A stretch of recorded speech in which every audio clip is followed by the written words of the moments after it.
You ask Tiger to calculate. This deals with finding the midpoint between 2 points. The midpoint between the 2 points is 44, negative 20.5. Let's solve it step by step.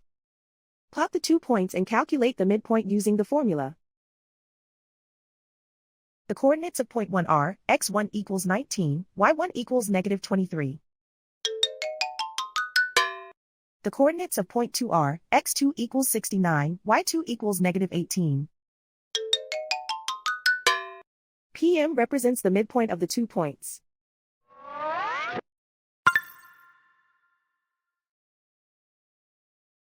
Use the x values in the midpoint formula to find the midpoints x. x1 equals 19.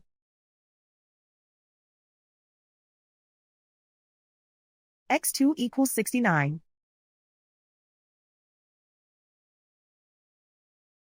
Simplify the arithmetic.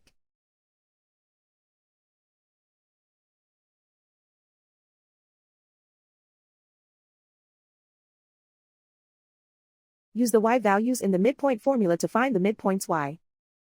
y1 equals negative 23. y2 equals negative 18.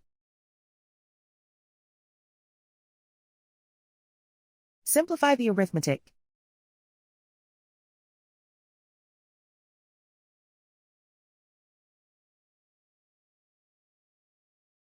And so, the midpoint is 44, negative 20.5.